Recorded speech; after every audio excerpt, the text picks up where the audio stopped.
things to talk about today. Finally getting this off my mind.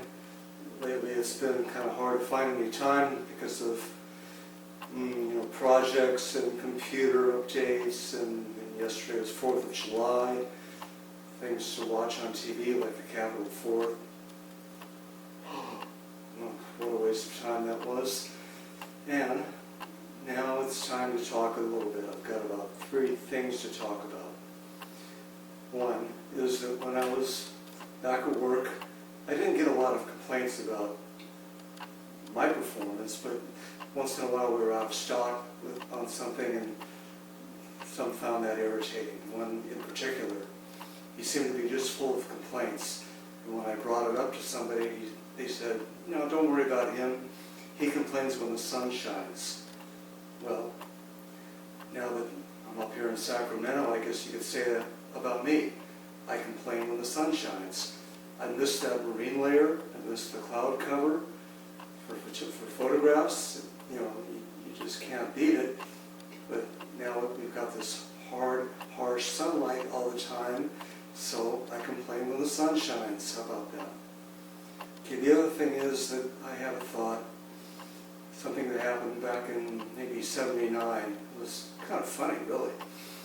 I was at the Fedco there, and I had a girlfriend at the time. She had a return to make, so she borrowed my card, my Fedco card, and took it over to customer service and made her return. While she was over there, some girl I took out a couple of times must have been standing next to her, and she saw the name on my card or heard my name. So she followed the girl back over to where I was standing. I was probably in the photography section or the music section.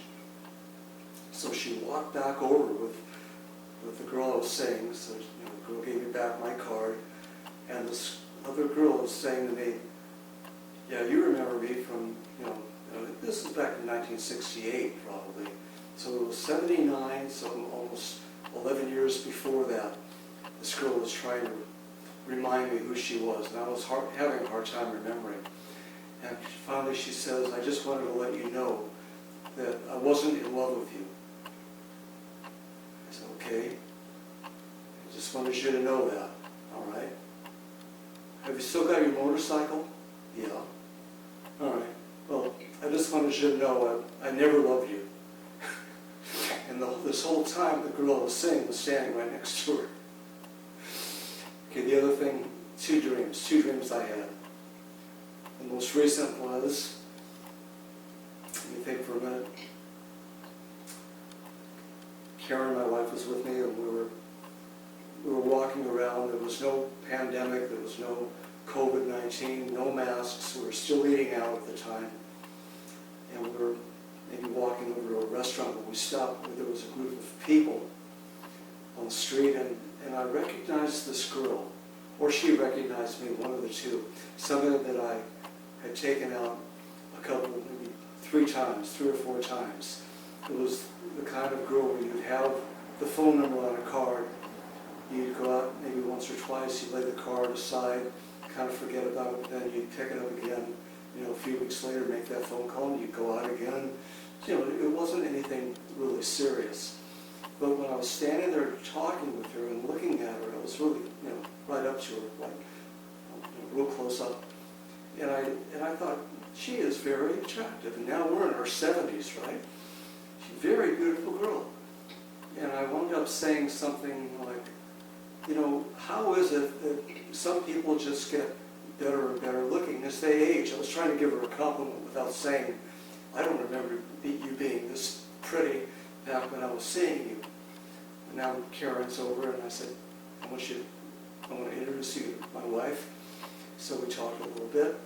And then that girl gave me, because I gave her a compliment, she gave me an extra side of condiments that she had taken out of the restaurant. So she had this Mexican mole sauce, some salsa, some hot sauce, nice little package of condiments. Karen and I walk into the restaurant where we're going to have dinner. And as soon as the food comes, the first thing I do is put those condiments right on the food, just without a second thought. Just mix it right in. It was one of those dreams where it's very vivid and you can remember everything. All right, so the next dream I had was a little further back, maybe 4 days previous. Prior to that one, I just related.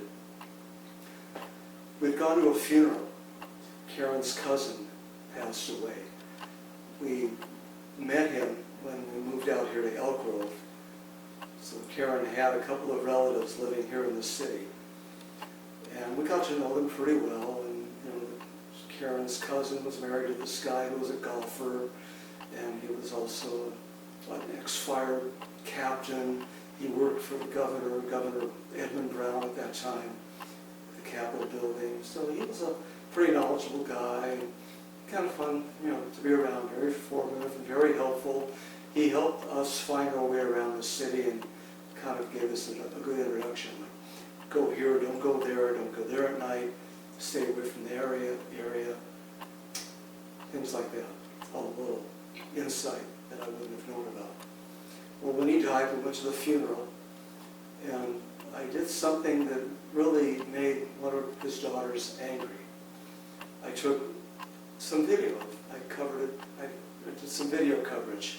And they must have known that I take my camera with me everywhere. Where I go, my camera goes.